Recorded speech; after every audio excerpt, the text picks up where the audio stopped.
On est le 24 février et clairement, la pression monte sur les marchés.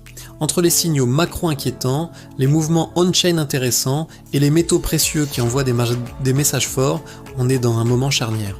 On commence avec une déclaration qui a fait du bruit. Le CEO de JP Morgan prévient que les marchés ressemblent de plus en plus aux conditions pré-2008. Ce genre de comparaison n'est jamais anodine. 2008, c'était une crise systémique, une explosion de la dette, un effet domino sur tout le système financier. Est-ce qu'on est dans le même scénario aujourd'hui ? Pas forcément.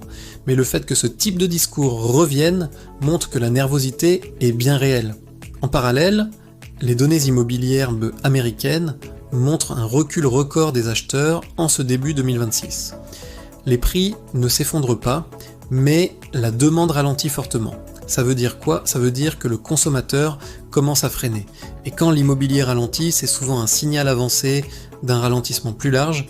Et pendant que la macro devient plus fragile, Bitcoin atteint des niveaux historiquement survendus. Plusieurs indicateurs on-chain montrent que le marché est en zone d'extrême stress. Historiquement, ces zones ont souvent marqué des points bas intermédiaires. Pas forcément le point bas absolu, mais des zones où le risque récompense commence à redevenir intéressant. Un autre signal on-chain important suggère que la prochaine phase de demande pourrait se préparer. Les mouvements de certaines wallets stratégiques laissent penser que l'accumulation silencieuse continue. Encore une fois, prix en baisse ne veut pas dire absence d'acheteurs. Ethereum de son côté tient une zone de demande clé observée depuis presque 5 ans. Malgré les transferts massifs de whales, le prix tient. Ça montre qu'il y a un vrai socle d'acheteurs sur ces niveaux. Vitalik a d'ailleurs rappelé récemment que la vision DeFi d'Ethereum doit rester permissionless, orientée sécurité et capable de survivre même si les utilisateurs décident de partir. En clair, construire pour le long terme, pas pour la spéculation court terme. Côté altcoin, l'ambiance est plus fragile. Shiba Inu voit d'énormes dépôts de tokens par des whales sur les exchanges. 349 milliards de tokens déplacés en quelques heures. Ça peut annoncer de la pression vendeuse. Ce genre de mouvement crée toujours de la volatilité.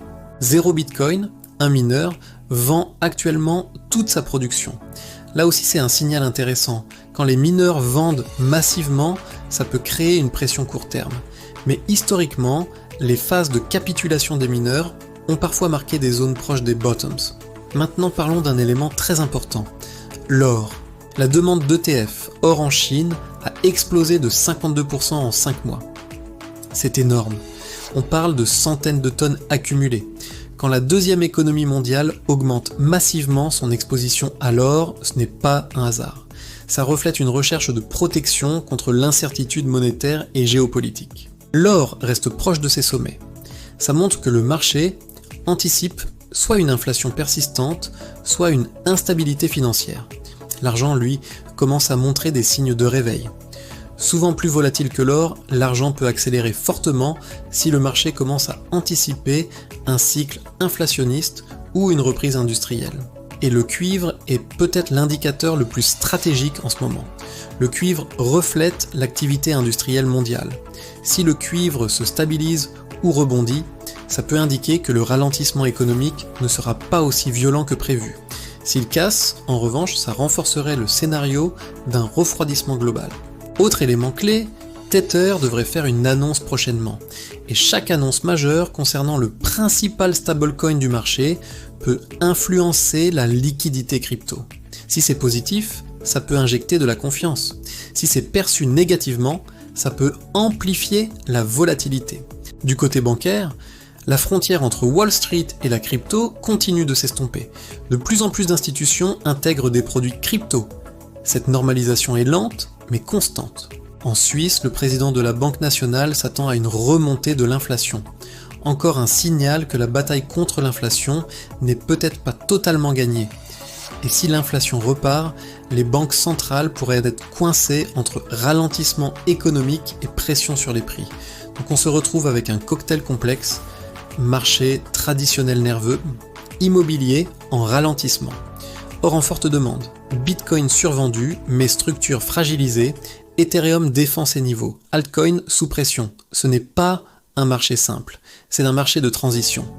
Soit on est en train d'assister à une purge saine avant une nouvelle impulsion haussière, soit on entre dans une phase plus longue de digestion macro. Ce qui est intéressant, c'est que pendant que la peur domine, certains indicateurs montrent que la capitulation est proche, et historiquement, les meilleures opportunités apparaissent rarement quand tout le monde est confiant. Elles apparaissent quand le doute est maximal. Mais attention, un marché survendu peut le rester plus longtemps qu'on ne le pense. La clé maintenant, c'est les prochains niveaux techniques de Bitcoin. Si on récupère rapidement certaines résistances, le scénario du piège baissier devient crédible. Si on continue à perdre des supports avec du volume, il faudra envisager une consolidation plus longue. Les prochaines semaines vont être décisives. Dis-moi en commentaire, est-ce que tu penses qu'on approche d'un point bas stratégique ou que la macro va encore peser plus fort sur la crypto ? On continue à surveiller ça ensemble demain.